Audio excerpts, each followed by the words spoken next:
Good morning students, my name is नज़र और आज हम पढ़ेंगे हमारी जो बुक है फ्लेमिंगो का second chapter.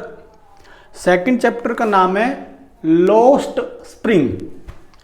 Lost spring, lost का मतलब है खो गया और स्प्रिंग के कई मीनिंग होते हैं। स्प्रिंग का मतलब होता है, स्प्रिंग एक नाउन होती है जो बहुत सारी चीज़ों में लगी होती है, जैसे सोफ़ा है या कोई इस तरह की कुर्सी है उनमें स्प्रिंग लगा होता है, ये स्पेलिंग होती है। स्प्रिंग का मतलब होता है उछलना, उछलते हैं किसी चीज़ पर। और स्प्रिंग का मतलब होता है वसंत ऋतु। जो वसंत ऋतु होती है वो जितने भी हमारी ऋतुएं होती हैं उनमें सबसे बढ़िया ऋतु मानी जाती है। तो एक तरह से जो स्प्रिंग का मतलब यहाँ पर है वो है सबसे अच्छा समय, और लॉस्ट का मतलब हमने बताया खो गया। तो लॉस्ट स्प्रिंग का मतलब है सबसे अच्छा समय, खोया हुआ सबसे अच्छा समय। ये किसने लिखा? इस चैप्टर को लिखा अनीस जंग ने। अनीस जंग उनका नाम है। एक्चुअली में अनीस जंग ने एक किताब लिखी, उस किताब का नाम था lost spring stories of stolen childhood. Stolen childhood यानी बचपन जो चुराया गया उसकी कहानियां हैं। अब बचपन चुराने का क्या मतलब है कि बचपन उनका कहीं ना कहीं किसी न किसी तरह से खराब हो गया है। लॉस्ट स्प्रिंग, तो जो सबसे अच्छा समय है वो खो गया है। किसने लिखा है इसको? अनीस जंग ने। ये एक इंडियन राइटर है और यदि हम ऑथर की बात करते हैं तो जो अनीस जंग है वो इंडियन है। उनका जन्म 1964 में राउरकेला में हुआ। उसके बाद उनकी जो पढ़ाई थी उसके लिए वो हैदराबाद चली गई। उन्होंने हैदराबाद से अपनी पढ़ाई की, वहीं पर उनकी परवरिश हुई और वो आगे की पढ़ाई के लिए फर्दर स्टडीज के लिए वो यूनाइटेड स्टेट्स ऑफ अमेरिका चली गई। इनके जो पेरेंट्स थे वो दोनों ही राइटर थे। बाद में इन्होंने राइटिंग को ही एज ए अपना करियर ले लिया। अब इन्होंने जो किताब लिखी उस किताब में से ये हमारा जो फिलहाल एक छोटा सा जो चैप्टर है ये उस किताब में से एक अंश है, एक हिस्सा है। तो this chapter is an excerpt from the author's book. पूरा नाम लिखेंगे lost spring stories of stolen childhood. यदि सिलेबस पेपर में आता है तो बेटा यह है कि आप इसका पूरा नाम याद रखें, यहाँ कोमा लगाकर lost spring stories of stolen childhood. यहाँ पे ये ध्यान देना है कि जो हमारे यहाँ पे ऑफ लिखा हुआ है ये दोनों स्मॉल है, capital capital capital capital capital. Anees Jung ANEES जंग ए। ओके, अंश है उस किताब में से, ऑथर का हमने पढ़ लिया। अब चैप्टर क्या है? तो जो समरी है बहुत ही 2-4 जरूरी बातें वो हम यहाँ पे डिस्कस करेंगे आज। और मैं उससे पहले आपको थैंक यू कहना चाहता हूं कि आपने हमारा जो चैनल है उसको सब्सक्राइब किया और जो पहले चैप्टर की जो समरी थी उसको बहुत ही ज़्यादा लोगों ने देखा।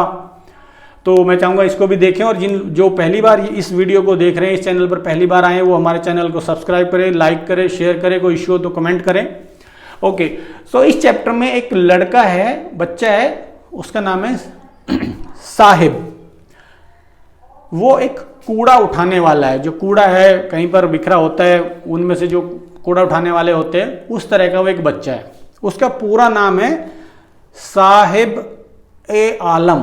साहिब आलम, इसका मतलब होता है, साहिब का मतलब मालिक, आलम का मतलब दुनिया, ए का मतलब का। साहिब ए आलम यानी पूरी दुनिया का मालिक।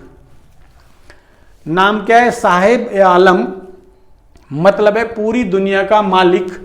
काम क्या करता है? बेचारा जो कूड़े के ढेर होते हैं वहां से वो उसमें कुछ ढूंढता है, कोई ऐसी चीज मिल जाए जिसको वो बेचकर उसको पैसे मिल जाए। तो जो चीज उन्हें मिलती है, जिसको बेचकर उन्हें कैश मिल जाता है, उस चीज को वो एक तरह से गोल्ड समझते हैं, क्योंकि उसको बेचकर उनका जो जीविका है वो चल जाती है। ये साहिब है, साहिब आलम, पूरी दुनिया का मालिक। दुनिया का मालिक ये उसका मतलब है। और जो बच्चा है उसे अपने नाम का मतलब नहीं पता है। अगर उसे अपने नाम का मतलब पता होता, उसे कितना अजीब लगता है कि उसका नाम तो है पूरी दुनिया का मालिक और वो बेचारा काम करता है कूड़े के ढेर में से जो चीज़ें होती है, प्लास्टिक है और जो चीथड़े हैं या कोई इस तरह की चीज़ें हैं जिनको वो बेच सकता हो, उस तरह की चीज़ें वो निकाल लेता है। ओके, अब जो अनीस जंग है वही इस चैप्टर को बताती है। जो ऑथर है वो नैरेटर भी है, वो बताती है। वो क्या कहती है कि रोजाना प्रत्येक सुबह मुझे जो साहिब है वो मिल जाता है। साहिब कौन है? Rag picker. वो मुझे मिल जाता है और एक दिन वो उससे पूछती है कि तुम स्कूल क्यों नहीं जाते हो? उसने कहा कि मेरे पड़ोस में कोई स्कूल नहीं है। और वो कहते कि यदि मैं एक स्कूल खोलूं तो क्या तुम आओगे? उसने कहा जरूर आऊँगा। अब वो कुछ दिनों बाद लड़का पूछता है कि क्या तुम्हारा स्कूल तैयार हो गया है? अब जो लेखिका, उसने तो वो बात जो थी वो मजाक में ही कही थी, लेकिन उसे पता नहीं था कि जो बच्चे हैं वो उसकी मजाक को भी इस तरह से सीरियसली ले लेंगे, तो वो अपने आप में शर्मिंदा होती है कि मैंने जो मजाक किया था बच्चे ने सीरियसली ले लिया। और जो बच्चा था वो गरीब था और उसकी जो दुनिया थी वो इस तरह के प्रोमिसेस, जैसे अनीस जंग ने प्रोमिस किया कि अगर मैं स्कूल बनाऊंगी तो क्या तुम आओगे, ये वो ऐसी उसकी जो दुनिया थी, बच्चे की जो दुनिया थी, इस तरह की उम्मीदों से, इस तरह के जो प्रोमिस थे, वादे थे, उनसे भरी पड़ी थी। और लेखिका ने जब उससे पूछा कि तुम ये काम क्यों करते हो, कूड़ा उठाने वाला जो तुम काम करते हो, रैक पिकिंग का काम करते हो, why do you do this, तुम ये काम क्यों करते हो? उसने कहता है I have nothing else to do, मेरे पास करने के लिए कुछ और है ही नहीं। तो उसने कहा स्कूल क्यों नहीं जाते हो? तो उसने कहा स्कूल तो है ही नहीं। उसने कहा मैं स्कूल बनाऊं तो वो आओगे? कह रहा हाँ जी जरूर आऊँगा।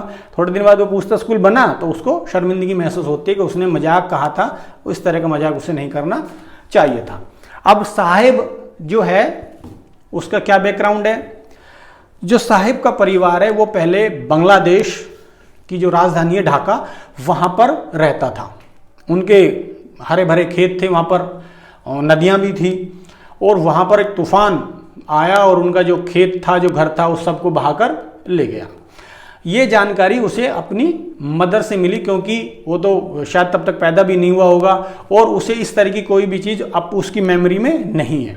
इसको ये सारी जानकारी उसकी माता जी से मिली कि हमारा जो खेत वहाँ पर थे, हमारे जो खेत थे और वहाँ पर नदियाँ भी थी, खेत भी हरे भरे थे, लेकिन वहाँ पर तूफान आया, स्टॉर्म आया, and that storm swept away their green fields and their home, वो चला गया वहाँ से। तो उसके बाद उन्होंने वो एक ऐसे बड़े शहर में आ गए जहाँ पर वो एक तरह से गोल्ड को ढूंढ सके, कीमती चीज़ों को ढूंढ सके और अपनी जो जीविका है वो चला सके। गोल्ड का मतलब यहाँ पर एक तरह से कीमती चीज़ें जिनको किसी तरह से भी बेचकर वो अपना जो जीविका है जो उसको चला सके। ये उनका बैकग्राउंड है। अब जो स्कूल के बारे में क्वेरी हम डिस्कस कर चुके हैं।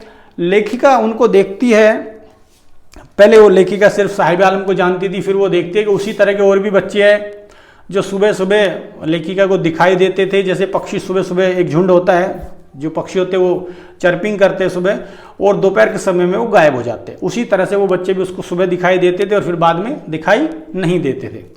और कुछ समय के बाद, कुछ महीने बीतने के बाद जो लेखिका है, उन लेखिका को उन सभी का जो नाम है वो पता चल जाता है। और लेखिका नोटिस करती है कि वो जो बच्चे वो मोस्टली नंगे पैर रहते हैं। तो एक दिन लेखिका उनसे पूछती है कि आप चप्पल्स क्यों नहीं पहनते हो? एक बच्चे से उसने पूछा why are you not wearing chappals.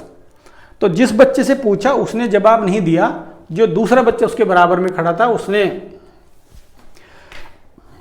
जब उसने जिस बच्चे से पूछा कि तुम चप्पल क्यों नहीं पहनते हो, तो उसने कहा कि जो मेरी मम्मी है वो अलमारी के ऊपर से मेरी चप्पल उतार कर नहीं देती है। जो मेरी मम्मी है, जो सेल्फ है उसके ऊपर अलमारी रखी हुई है, वो उतार कर नहीं देती। अब दूसरा बच्चा कहता है कि यदि इसकी मम्मी उन चप्पल्स को उतार कर दे देगी तो भी ये पहनेगा नहीं। कौन कहता है? ये एक दूसरा बच्चा जिससे ये चीज़ नहीं पूछी गई थी। उसने कहा कि यदि इस बच्चे की चप्पल्स को इसकी जो मदर है वो उतार कर दे देगी तब भी ये जो बच्चा है उनको नहीं पहनेगा। और ये जो दूसरा बच्चा जिसने ये जवाब दिया वो खुद दो तरह के जूते पहने हुए हैं। उसको बेचारे को कहीं से मिल गए होंगे। दोनों जो शूज़ है वो मिसमैच है, एक अलग तरह का है, दूसरा अलग तरह का, वो उसने पहने हुए हैं। अब जो तीसरा बच्चा वहां पर है वो कहता है कि मुझे एक जोड़ी जूते चाहिए। और ये जो तीसरा बच्चा, इसने अपनी जिंदगी में कभी भी जूते नहीं पहने हैं। डन।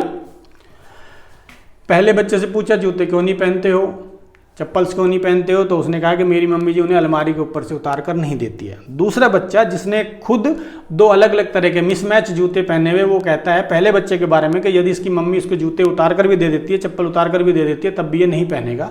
तीसरा बच्चा कहता है कि मुझे एक जोड़ी जूते चाहिए। उसने अपने जीवन में कभी भी जूते नहीं पहने। अब लेखिका को एक बात याद आती है।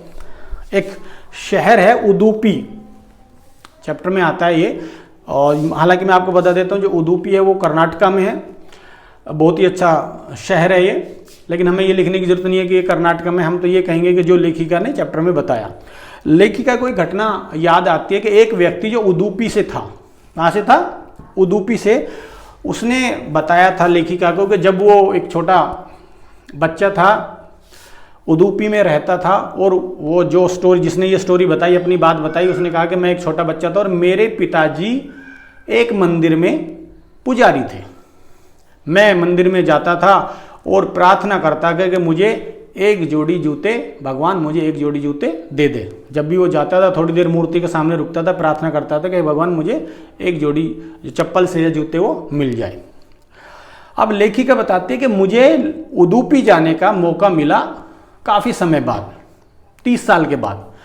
30 साल के बाद मुझे मौका मिला और वो वहाँ पर भी गई। वो जिस मंदिर के बारे में उस व्यक्ति ने बताया था, उसने देखा कि वो जो मंदिर है वो काफ़ी अब सुनसान हो गया है वहाँ पर, और जो दूसरे पुजारी है वो वहाँ पर रहते हैं। वहाँ पर वो देखती है कि जो लाल और हरे रंग की कुर्सियाँ हैं, और तभी वो देखता है कि एक लड़का वहाँ पर जो स्कूल की ड्रेस है वो पहने हुए आता है, और उसने ग्रे कलर की ड्रेस पहनी हुई है। वो हाँफते हुए अपना जो बैग है वो फोल्डिंग एक बेड होता है उसके ऊपर डालता है और चला जाता है।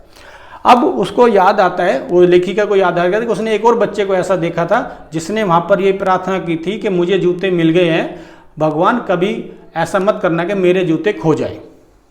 क्या क्या चीज़ें हुई?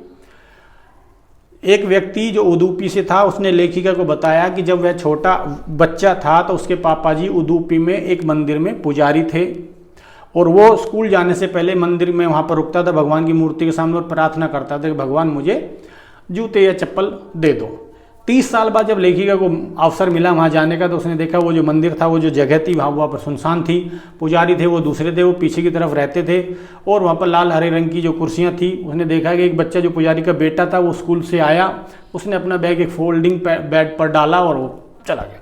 लेखिका को याद है कि उसने एक और बच्चे को पहले यहाँ पे देखा था जिसने ये प्रार्थना की थी कि हे भगवान मुझे ये जो जूते मिल गए हैं, ऐसा करना कि जूते मुझसे कभी भी ना खोए, क्योंकि उसके लिए एक बड़ी चीज़ थी।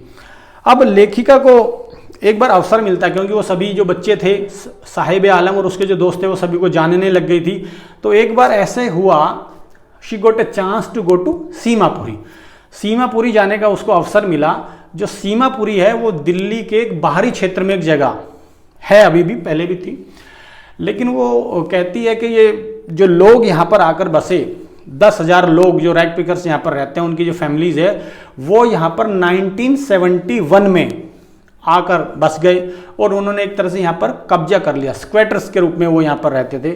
और 1971 में, 1971 में सीमापुरी, जो कि दिल्ली का एक बाहरी क्षेत्र है, वो एक जंगल वाला एरिया था।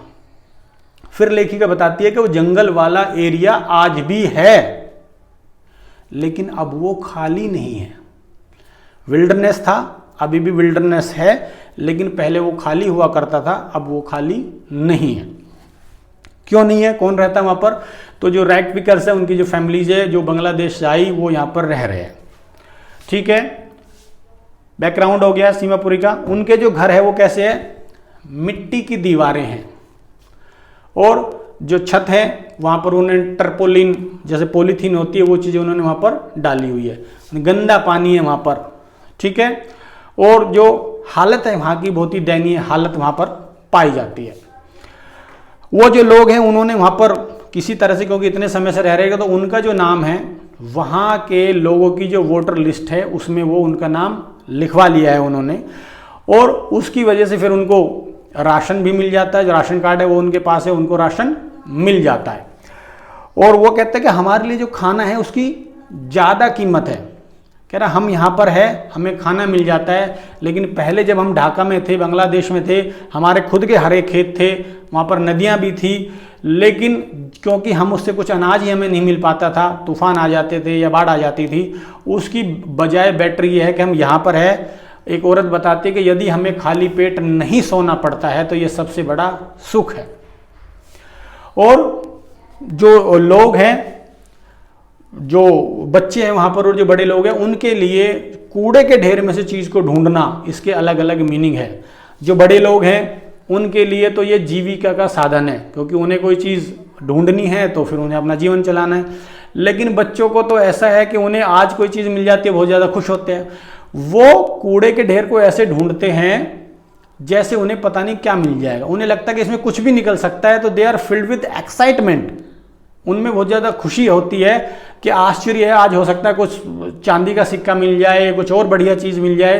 तो उनके लिए ये जो कूड़े का ढेर है ये एक वॉन्डर है जो कूड़े के ढेर में लिपटा हुआ है। लेकिन बड़े लोगों के लिए ये एक जीविका का, आजीविका, अपना जीवन चलाने के लिए एक साधन मात्र है।